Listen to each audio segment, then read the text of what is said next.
my beautiful class. Welcome. Today we're going to talk about taking notes on your sources for your research paper. I'm going to explore a lot of different ways to take notes, so I anticipate that some of you might feel overwhelmed and think, oh no, we have to do all these things. You don't have to do all the things I'm showing you. I'm just acquainting you, making you familiar with different strategies you can use, because a lot of the time in the course for this research paper is so you can do the research and take notes on that research. So I want to present you with a couple different strategies for that. So our objectives: students will be able to become familiar with the format of the research paper. I'm going to give you a kind of standard format. There are other formats. Your research paper might be longer than the one I presented here. I went with kind of a shorter one. The actual guidelines for the assignment are 3 to 6 pages. Definitely a minimum of 3 pages. A maximum of 6 pages. I might be more forgiving about if you go over that, but definitely a minimum of 3 pages. So we're going to talk about the format and how you want to organize your information to get that paper. And then begin sorting information from your resource sources into different categories. Announcement! You do not have to use BadgerLink. I've had a couple of students contact me saying that BadgerLink isn't working for them, either because it looks like the library doesn't know that they're in Wisconsin, or they don't have a library card. You're welcome to use Google and other sources to find articles for this research paper. The reason I love BadgerLink is because you can sort it a little more easily. You know that these are articles or books that are in libraries, or it's easier to see which is a reliable source of information and which is just a website that somebody wrote something on.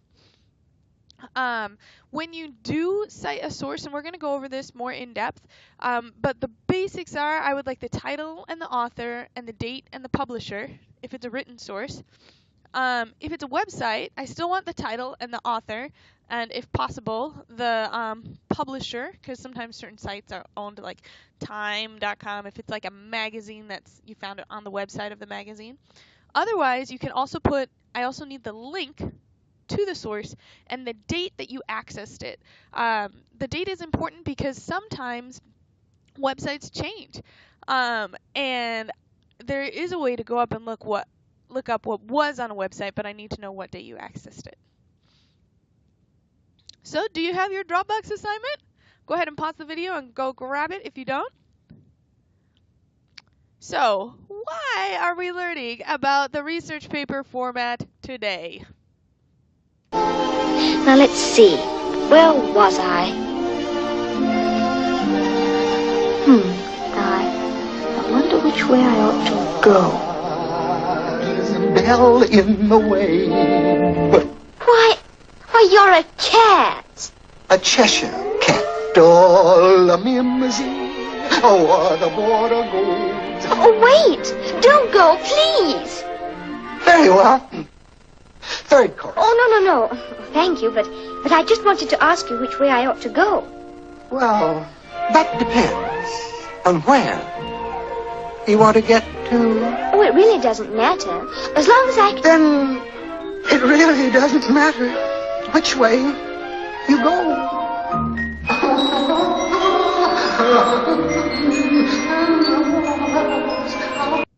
So we have a little advice from Alice in Wonderland. That's by Lewis Carroll. If you don't know where you want to go, it doesn't matter which way you take. Since today we're going to be talking about the different ways that you can structure your research, I want you to have a clear idea of what your paper is going to look like in the end. So first of all, I'm going to present you with a basic outline of your research paper. And this might be familiar to some of you who've written papers in the past, maybe in other schools or with other teachers, but I think it's good to review. First of all, most basic papers have 5 paragraphs total. You can have more or less than these paragraphs, and that usually depends on how many body paragraphs you have. Usually you have 3 body paragraphs because you have your main topic that you want to talk about, like baby seals, and then you have the 3 paragraphs in the middle because you have your introduction and conclusion, right? Then you have your body paragraphs, and those are your opportunities to talk about kind of your subtopics more in depth. Like, I want to talk about baby seals. Cool. My first paragraph might be about what kind of environment do baby seals thrive in. My second paragraph might be about do people hunt baby seals? If so, why? And you see, even though both of those paragraphs are about baby seals, I'm allowed to get into more specific topics centered around my main topic in those body paragraphs. Usually, in each body paragraph, you need at least 3 supporting details.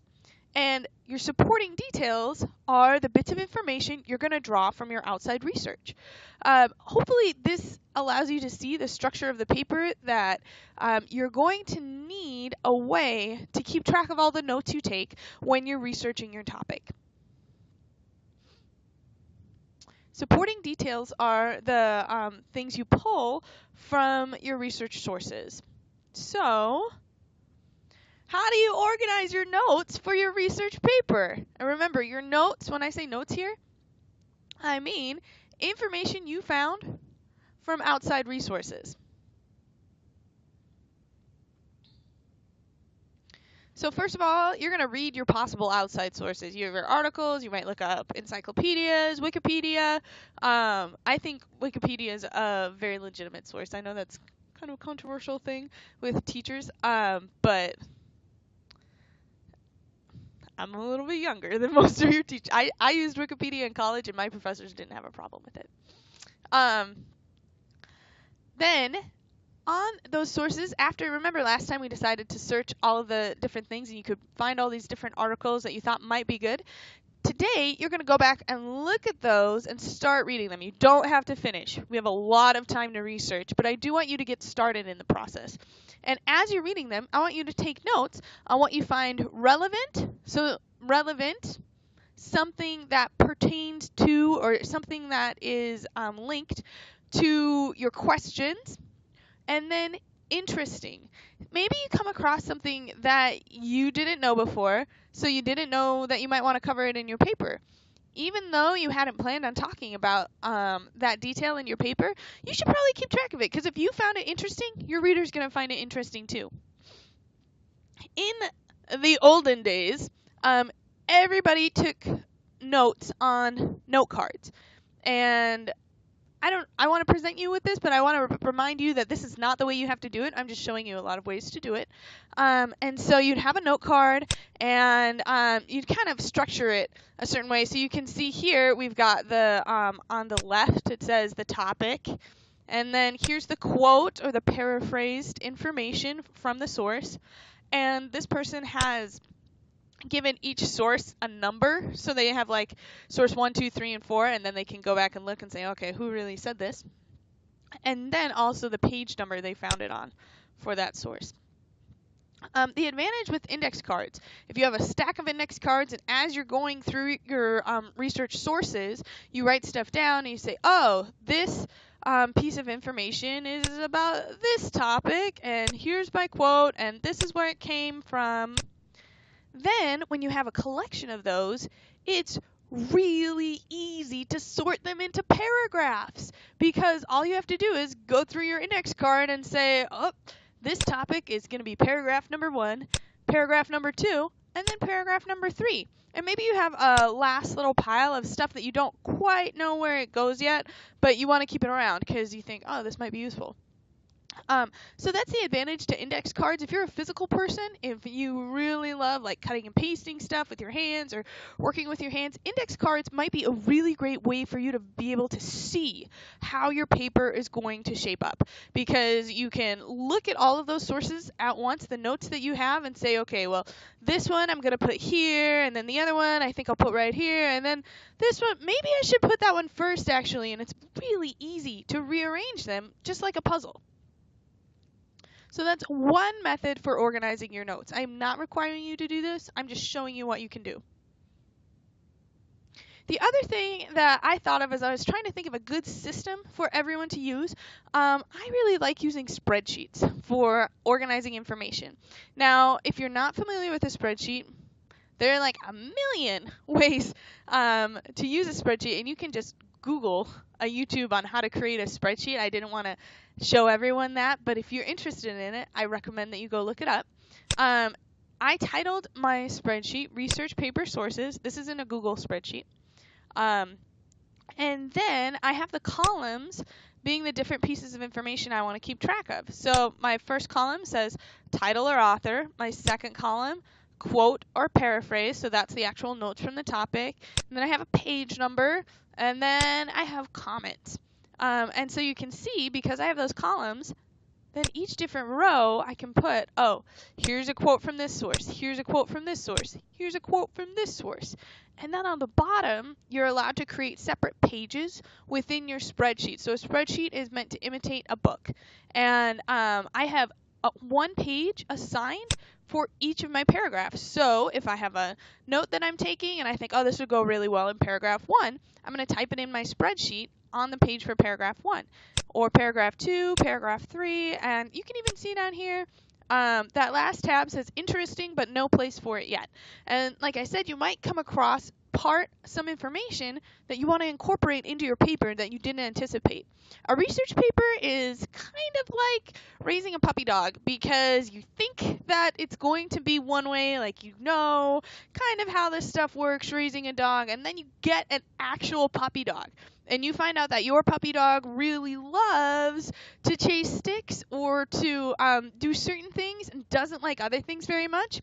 The topic you have for your research paper might kind of lend itself to talking about certain elements, and then other elements you're just going to leave out. And it's up to you to decide how you want to present your research paper, just like it's up to you whether you want to encourage your puppy dog to go chase sticks.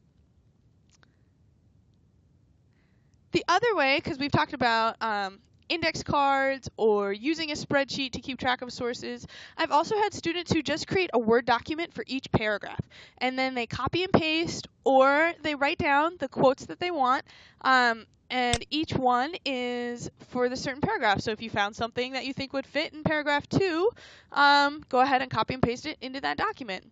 You could also keep one big long document and just put each note under certain headings. But some people find it easier to have different documents, so there's that degree of separation. You want to have a ton of information to choose from. If you think something is interesting, you should write it down. You are not going to be able to use all of the notes you take. You shouldn't only decide, okay, we need 3 supporting details for each paragraph, so that means I need 9 notes. I realize that's a very efficient and appealing way to do it as a student because you have limited time. However, your research paper is going to be so much more robust if you take advantage of all the things you find interesting and then decide to arrange it for your reader, almost like you're creating this beautiful buffet. And first of all, you're the cook, so you're going to go try all the different foods, and then you're like, okay, now these are the foods I want. If you're a cook and you go to the grocery store and you don't buy the food in the first place, so buying the food is like going and looking at all of the possible options. You don't even have those options to put in your buffet. So you want to have as many supporting details to choose from as you possibly can.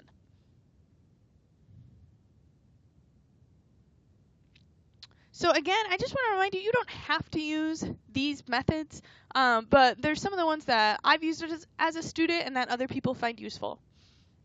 Remember our objectives for class today. Students will be able to become familiar with the format of the research paper. Check. Remember I had that diagram. And then begin sorting information from their sources into categories. And that's what the assignment is going to cover. First thing it asks for in the assignment is for you to write down the 3 questions you want to cover in your paper. And these 3 questions are going to represent 1 body paragraph each. You might not have a really good idea of what you want your questions to be yet. Just put something down. You can always change it. But if you don't have a starting point, then it's really difficult to improve on what you want. We want you to be able to refine this paper as it goes along. Then we looked up a lot of different sources on BadgerLink, or maybe you're Googling or using Wikipedia.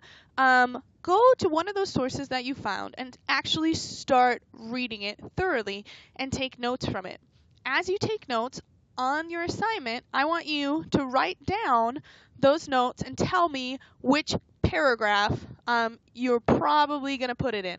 For example, if your first paragraph is going to be about the environment that baby seals live in and you find something describing the Arctic, that's probably where it's going to go. This assignment is to show me that you know how to sort information to prepare you to sort all these notes you're going to take for your research paper. So here's my example, and you have list the 3 questions that will guide your research paper. And remember, each of these questions is probably answering them should take up a paragraph. You need a lot of supporting details. And then I have my chart down here. And this part in blue is my example to you. So there's a column to say source. So this is for you to label your source. And also, if I want to go check it, I should be able to look it up. And so I have Seals and Walruses book collection.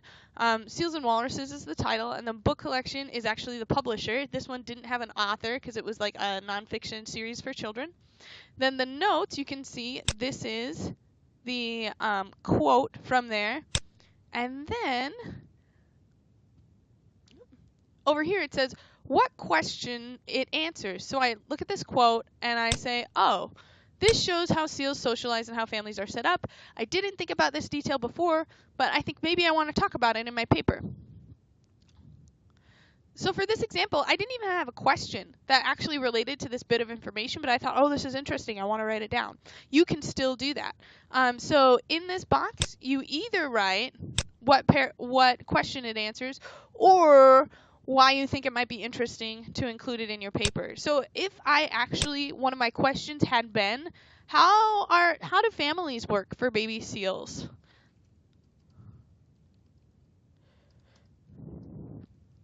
Then this question would be up here because I would have said, oh, this is one of my research questions. And then I would have put this quote here and written the question down here as well. So I'm showing the teacher that, hey, I found this bit of information and I think it applies to this paragraph or this question that I'm writing about. All right, remember our objective. Students will be able to become familiar with the format of the research paper, begin sorting information from their sources into categories. Please let me know if you have questions. Thanks so much. Have a great day.